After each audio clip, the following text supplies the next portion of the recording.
Based on the long-running Marvel comic book character that has sold over 25. It stars action-adventure powerhouse Dolph Lundgren of I Come in Louis Gossett Jr. It's The Punisher. And to stop traffic in stores, The Punisher has a pay-per-view window of 60 days and a cable window of 6 months.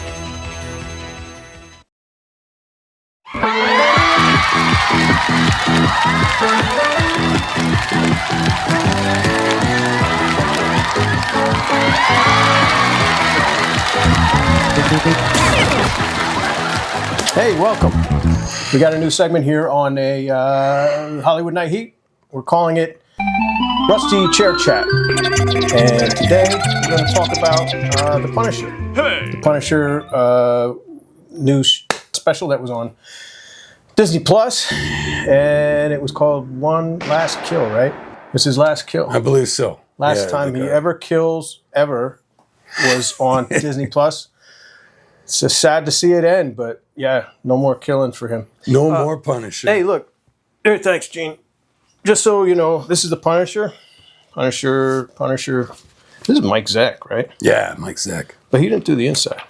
Right? Yeah, he did. Did he? Yeah. Anyway, from 1986. These Can I are look at comic those? books in case you want to read them. Thanks. Don't read them now. Let's talk about the show. And these airbrush covers were ahead of their time. I know. Huh? But boy, did they not fucking stand the test of time. Yeah. That's the only Punisher thing I have. Not that I haven't read Punisher. I've read Punisher. Hey, before we get into One Last Kill, you ever read Frankencastle? I fucking did, and I fucking loved it. Yeah, right? Yay! Hey, man. Oh my God, you're the only fucking person I know. Frankencastle. Damn. If you don't know what we're talking about, Frankencastle is the Punisher Frank Castle becomes Frankenstein. Basically, yeah. Basically. He gets killed by Wolverine's son, gets chopped up to pieces, and then falls in the sewer, or gets kicked into the sewer. Yeah. And then the monsters that live underground in New York. I didn't even know this was a thing. They all pick up the parts, and they sew them back together. Michael Morbius. Yeah. This is like one of my favorite Marvel characters. I love Michael Morbius. Yeah. Wow. You have the 4K Morbius DVD? Yeah. Yeah. Steelbook? Hey, man. All right. We'll get into that. We're talking about One Last Kill because this. Yeah. So what do you think? One Last Kill. Oh, I hated it. You did? Okay. I hated the missed opportunity of it all. Well, yeah, you could say that about a lot of. I mean, Daredevil is the biggest offender of that. Yeah, but I mean, you could still enjoy, and I did enjoy parts of it. I loved that Who's the Boss was in it as Manucci. But I thought they wasted out. Like One Life to Live or something. Who's the Boss? But before that, she was like yeah. in a soap opera. I used to watch soaps. I thought she's great as Manucci, and I look forward to seeing. Of course, you were joking before about One Last Kill being the title and that being it for the Punisher, because they're obviously setting him up to continue. I felt like it was John Wick, Parabellum, the whole setup. If you're gonna just do John Wick, I'd rather see John Wick being John Wick. I'd rather see this as a John Wick movie because it's the Punisher. You need to bring something special to it. You need to not just do, okay, then we'll do the John Wick shit here. And what did they bring that was special to this was just John Bernthal doing his grunting shit. Every time, my eyes were hurting because they were rolling back in my fucking head every time he did that shit. And that really took me out of it. And then I just had to go like, okay, come on, just watch and enjoy it, try to enjoy it. And there were a couple of great kills in there, like the axe into the dude's chest and then him shooting the one guy and he falls with his head onto the spike of the axe. He shook. That was a good touch. When he was on top of him. Yeah. And his arms were twitching. Wow. But it just wasn't enough. And then my other favorite part was when he comes out and he's on the balcony and he looks across and he aims his fucking rifle and he fucking shoots the dude and they don't cut across the way. They do it all in one shot. And I thought that was great. And once he started doing all that stuff and he wasn't doing his, I was like, thank God, please just stop with the fucking grunts, man. I can't take it. Can I tell you, I know I'm in the minority here, but the way guys now in all the movies that you see and every Chris Pratt and all these, I know what you're going to say. Go ahead. They're fucking tactically legit, right? They're like, okay, I got to do this because, I mean, the guy's an ex-Marine. No. They're finger safe on the trigger, and they're holding it like here. And it drives me crazy because I like the time. I like the era where the guy's finger is right in the trigger, and he's always like, and he's talking to his buddy. Like, he's like, man, we got to figure out a way out of here. Here's another thing I miss. Remember this? When you use your other arm to aim, that was cool. Yeah. Like, I used to, when I played Army as a kid, man, like, using my other arm. What happened to that? John Wick, realism. Plan 9. Well, that's fine. Look, I'm not saying you shouldn't do that. That's great for certain things, but now everything. Like, one more thing about that. You ever remember? You see Plan 9 from Outer Space? Yeah, that's what I was doing right now. The cop. Yeah, he's like, oh boy. He's like, his fingers in the trigger and everything. He's scratching his head. Yeah, you go over that. Do you know I wrote to Kelton the cop? He wrote to me. Yeah, you told me this story. Anyway, get off track. But listen, let me tell you. All right, so I'm not, the Punisher. He's another one of those characters. Like, I don't really care. They're not going to get him right. What I like about, first let me say about the movie itself. The movie itself, I hated the beginning. I thought this is very amateurish. Like, when he's walking around his apartment and he's, my God, I was dying. It felt like a film school student. Like the way they walk by the camera. Yeah. And then he's doing pull-ups and he's bleed. Like, what? Does he have like tacks or something that he's taped? I think he wants to hurt himself. I think he's got like broken glass or something. That's another thing. Because if that's the case, then his character is really all right. I mean, what are you going to cut up your hands for, man? You want to, like, if you want pain, you do the fucking back whipping thing, right? I don't know. But they start off with Danzig, right? And so I was like, I like that. I was like, off to a good start. And immediately I was like, well, off to a bad start. Yeah, I'm a big Misfits Danzig fan. Well, all right. When he starts having these flashbacks, I'm like, all right, that's a clever way to do it. Have the guys appear and disappear. And I really like that. I mean, that always gets me. It always works where it's like he's just in the center, and then all of a sudden nothing changes except now those guys are just standing there. Yeah, that was all right. But all right. He's a baby. He's a kingpin baby.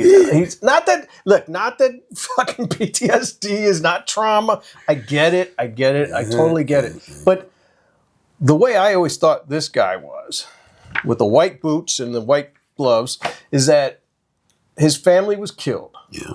And it was just a random killing in Central Park, right? They were on a picnic and they get killed, right? Yeah, random. And like the Crow. That just made him snap, right? Mm-hmm. He was just, and that was simple enough, made sense. Now he's got all this war trauma and all this, and they bring in this mafia thing, which is now that's a thing too. Yeah. All right, but all right, fine. But what I like about the Punisher, at least where I envision the Punisher, and granted, I'm not the biggest reader of Punisher, but what I know of is that he takes his vengeance out to a fault, to his like he's the kind of guy like if he was hanging off a cliff and a bad guy's holding him, he'd pull out a gun and put a bullet in his head, right? Because he's just I just got to destroy every criminal, and with no exception, and to his own detriment. So I think that's a cool craze. Like that's why the superheroes are like, you're all right, but dude, relax. Stay in your lane and don't get too out of hand. And it's kind of cool, even though this Punisher, well, now he's dealing with Daredevil, but like in a superhero world, that's why sometimes... That's why he's got the white gloves and the white boots. But it's interesting, if you try and put him in a world with Thor and the Hulk, those are some really interesting dynamics, because he's so, like, they just like, yeah, you're a little fucking nuts, and I like that about... But this guy, he's just anguished constantly. I get that he's an instrument of justice too. Like I like that aspect, like the ending especially. It's like, well, he was ready to just eat a bullet, and then he's just like, oh wait, I can help other people. You know, and the guy that was silly. You know, he took my dog. So that's his impetus to stay alive and dole out justice, which is a good motivator. Yeah, if he hadn't been there, that little girl and her parents would have been dead. Right. But I tell you what, right after I watched that, I watched Dirty Laundry. You've seen Dirty Laundry, Yeah. which is phenomenal. Now, Well, wait, let me say, Sorry. Dirty Laundry is Thomas it's like Jane. a fan film that Thomas Jane did after he starred in the first Punisher movie. Well, not second. yeah, technically the real first Right. Punisher, but he believed in the character so much that he made this fan film. I don't say fan film, but yeah, it was, right. basically it is. I mean, they're using Dark Knight music for it, and it's But check it out. But It's it's well made, extremely well made, and Yeah, free on YouTube, and it's probably like 17 minutes, 14 minutes, something like that. It's really short, but it's just a small, self-contained story. And you know what? It also answered one thing about, which I found interesting, because is a guy like him, where does he live then? Does he pay rent? Does he like what's happening? no man, he holes up in the sewer or somewhere. No, so that's why Thomas Jane that Dirty Laundry opens with him waking up in the back of a van. Yeah, and that's the way it should be. You know? Yeah. Anyways, check out Dirty Laundry. Bruce Lee's first movie, you know, Fist of Fury. He's like, "Oh, Chen, you're not going to fight?" No, I don't fight. I have this necklace. I'm never going to fight again. You're like, it's a Bruce Lee movie. You're going to fight. And then, like, you know, they're abusing, they kick it, you know, they're hitting him. They're just abusing all his friends. And he's like, no, I'm staying out of it, out of it. And just, you know, when it happens, he's just going to erupt. But that's what they did with that one long tracking shot. They were just following him in one last kill. They're following him, and everything's out of soft focus. I like that. I actually thought it worked. Yeah. You know, and this craziness. It looked like Kensington, if you know Philadelphia. It's like craziness, you know, just this. But it was just silliness, you know, just this act, you know, everybody just fighting, killing, murdering, and he's just walking. Yeah, the police car like going in reverse, like we're getting out of And here. it's on fire. Yeah. There was some nice. And look, like you were saying, the gunplay, and when he finally does, how it sparked off was when they lit this place on fire. Then he's watching the flames come towards him, and then they crawl up his legs, which is so silly. I'm like, yeah, that's Bernthal saying, I can do this stunt. Just put that fucking fireproof shit on my legs. I'm good. If I poured fire on this floor and it went under our feet, our legs wouldn't start on fire like instantly. It wouldn't crawl up. You'd go, whoa, and you back up a second. But that's the fantasy of it all. And right. What bugged me about that was it felt like they forgot to film the scene, because up until that point, he's hallucinating. He doesn't even, you know, like when Manucci like confronts him, and he's kind of like, every time they cut to him, he like kind of steps back and he goes, Okay. What? You know, like, and make it, they could have filmed that like differently to make it seem like, you know, is this like a Karen Page moment where I'm hugging her and she's not really here? Is this Manucci like, you know, confronting me? As soon as that fire hits him, he should have like, coulda, woulda. He should have like looked down at it coming up his legs and been like, you know, like, is this actually happening? Yeah. You know? Yeah. And then he feels the fucking fire burning him and going like, oh shit, fuck. And that just like snaps him out, and then lock in and, you know, and then the guttural growl. There's a reason for it. Mm-hmm. And then burst through that door and just start fucking killing. But they forgot to film that moment. It's just, okay, you're on fire. Okay, great. Now we're behind you. And it's just him getting ready, and he just starts running for the door and action. No, I'm with you. Yeah. But I have to say, you know, when he got going and he was jumping around, going all these different levels, I enjoyed it. But basically, that movie wouldn't have existed if it weren't for John Wick and what he does, and you know. But it was good. I enjoyed all the killings, and that.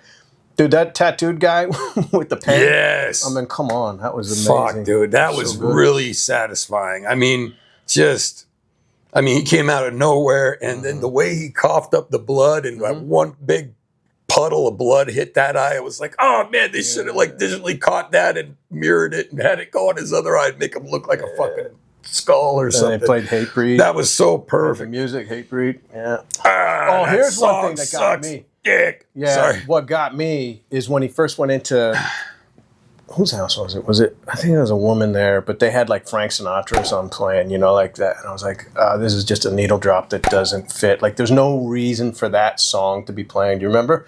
I want to get back to you complaining about the whole Vietnam thing of it all, or being in the military.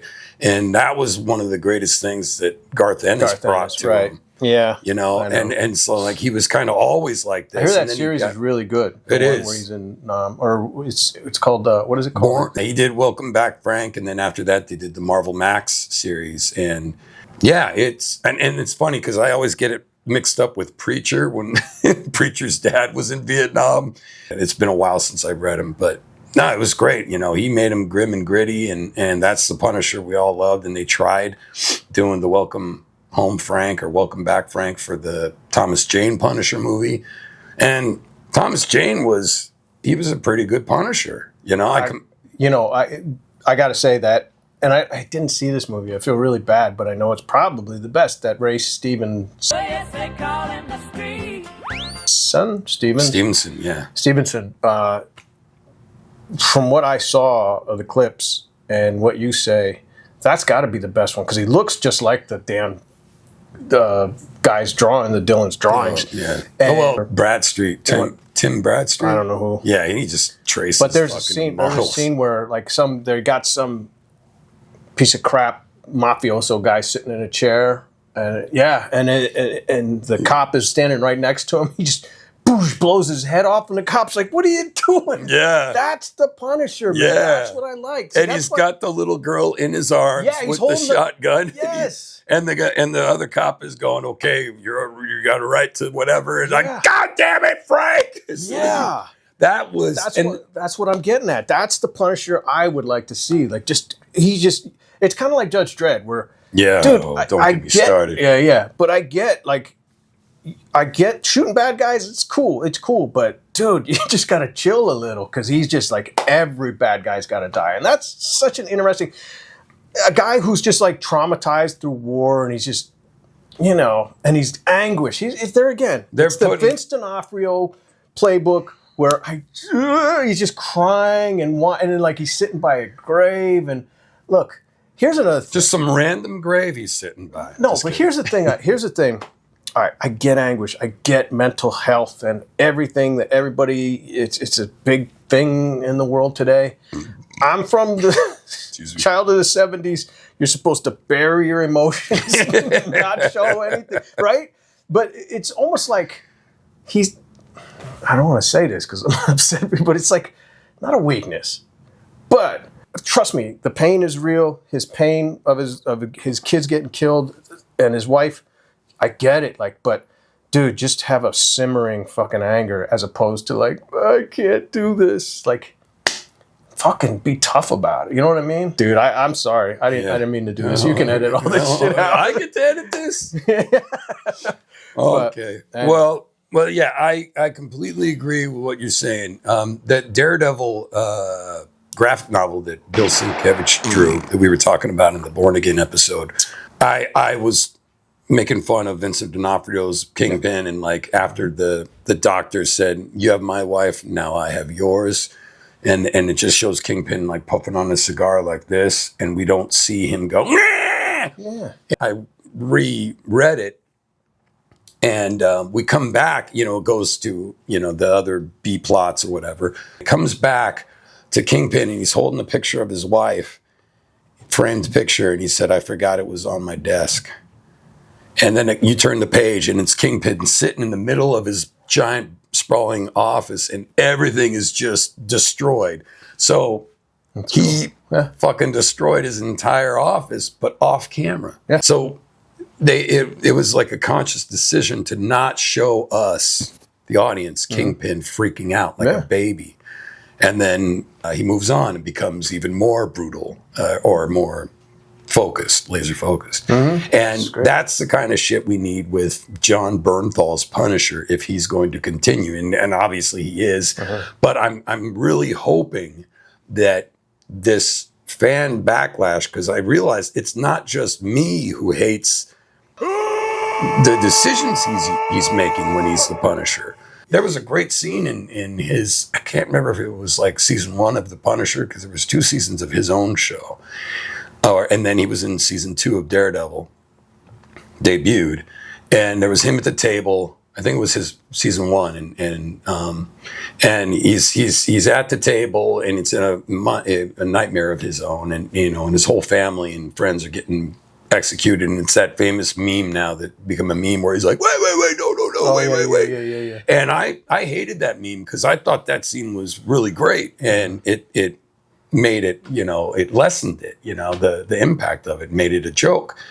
And but it does work as a meme, and it's funny sometimes. But I thought, man, fuck. But he does the same thing when he sees his daughter in the graves in the cemetery, and he goes, oh, and she disappears. He's like, no, wait, no, go, wait. I'm like, is he making fun of? It felt like, okay, now you're gonna do the no, wait scene. Okay, remember when you did that before? Yeah. Or maybe he said, I need to do the no, wait scene, because apparently he co-wrote this. And because they didn't get it right. And he's like, hey, we're going to do the Punisher. We need to do it right. I need a,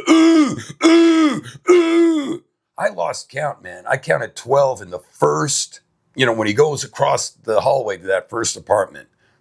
Fucking 12. And I was going to keep a tally for this show. Rusty Chair Chat on Hollywood Night. And I was like, fuck this, man. I'm not counting all these fucking grunts. Yeah. God, it was just so stupid. Yeah. So he's making the wrong decisions, and that's why I watched a whole bunch of scenes from Punisher Warzone, and because I was only planning on watching the one scene, lights the fucking flare, and everybody's like, "What the fuck?" And he's just standing on the table, and he sets it down, and he walks across towards the main mafioso guy, and he takes out his big old knife, and he cuts his head off. Wow! One fucking slash, boom. And he's in a wheelchair, and then his wife pulls out a gun from the wheelchair, and he just like cracks her neck. And then he takes a fucking fork and he stabs a guy or something, throws it into his neck, and he puts his knife into the top of the dude's head. But then it gets really... It's not good. No, it's one of those 2000s, late 2000s, because it came out in 2008, same year as Iron Man. And but the end of the year, and it flopped hard. But me and my brother saw it. We fucking loved it. Empty theater, pretty much. And anyway, he hops up. He sees all the bad guys coming in through all the different doorways, and he hops up on the chandelier upside down, and he does the stupid. I saw that. Yeah, that was, but the really cool thing is he starts going to propel him to start spinning, but then they do the slow motion as he's upside down, and it's just blowing his cigar like smoke, and that would have spun like a rocket exhaust. Yeah. Well, bullets coming out of the gun is a little. Yeah. But anyways, so all right, is that the best version of Punisher? What would you say? Is it the first? Is it Thomas Jane? Is it Ray Stevens? Oh, yes, they call him the street. Ray Stevenson. Well, speaking of sons, I think if Thomas Jane and Ray Stevenson fucked and had a baby, that would be the perfect Punisher. Yeah. In about 35 years. Maybe they did already. We should check in because it's been about 35 years since their movies. Put a sperm in a sperm bank before he died. Ray Stevens. Stevens. Yeah. So what is the best Punisher, do you think? Or actually, two questions real quick. The best actor, the best Punisher, so besides the combination of the two, and the best on film. What do you think? Like, what's the best film version? What's out of all the show and the movies, including Dolph? I got to go with Warzone. Warzone is the best movie, right? I think so. Jigsaw, fucking fantastic, Okay. Cartoony comic book villain, disgusting fucking face. And the best looking? Best, Best looking Punisher is... well, you could argue Thomas Jane, because he looked more like a male model Punisher, You know what I mean. but not as Not gritty. handsome. I mean, like the one that portrayed the character the best. Ray Stevenson, best looking with John Bernthal's nose. All right. Well, me, I don't give a shit. I mean, I don't know. You tricked me. You tricked me into being gay. Hold on. Hold on. I think Dolph Lundgren looked more like this guy. No, well, maybe not. Dolph Lundgren could have been this guy. This is a much better. No, maybe that Ray Look at Stevens. that guy. Yeah. Anyway, I thought Dolph had some chance. You know, he's a good-looking guy. I think he could have been more comic booky and could have worked. Yeah. As far as the movie, I don't know. As far as the version, I think I can't say because I think I've only seen the one Thomas Jane and I haven't seen the other. I think they did 2 Thomas Janes. No. No, Dirty Laundry. they did the Dirty Laundry was the second one. Yeah. Yeah. Well, I like him as an actor anyway. Yeah. Where is he? I guess he's doing a lot of directing now. So for me, I guess I'd say Thomas Jane without seeing Ray Stevens. I keep saying Stevens on purpose, you know. I know. I know. Just so you know. I know. They call it the street. But anyway, that's our take on One Last Kill. Yeah. Not worth your time. I don't know. Fast forward. All right.